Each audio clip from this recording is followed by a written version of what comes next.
Following the HR admin setup is the asset management module, where we manage all the assets within the company.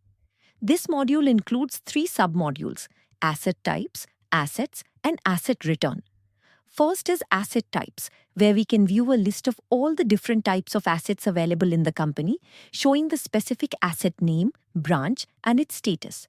And we can also add a new asset type using the Add Asset Types button in the top right corner.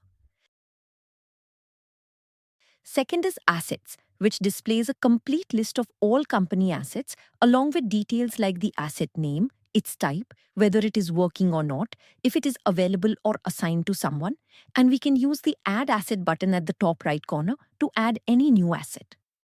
Third is asset return, where we can track which assets have been returned, which employee returned them, the asset name, the return date, and the return status. Right next to the return section, there is a maintenance option, where we can monitor and view all details regarding asset maintenance. After asset management comes employee management. Here, we manage all the important data regarding employees, and it contains 5 submodules: employees, location logs, logout requests, employee documents, and performance reviews. First is the employees submodule. This submodule contains details like employee code, employee name, email ID, and phone number of all employees in the company. From here, we can add new employees by clicking the Add Employee button in the top right corner and filling in their necessary details. Next is the second submodule, Location Logs. From here, a manager can view the current location of any employee with date and time. After that is the third submodule, Logout Requests. In this section, we can accept or reject logout requests sent by any employee. Then we have the fourth submodule, Employee Documents.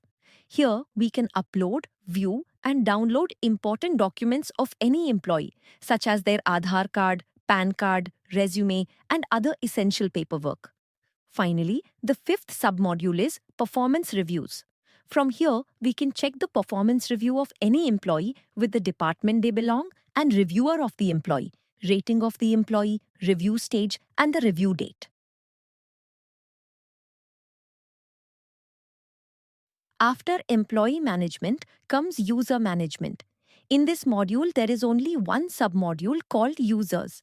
In this submodule, we can see the list of all admins in the system with details like their full name, email ID, and their active status, etc. And we can add an admin by clicking the Add Admin button in the top right corner and filling the required data.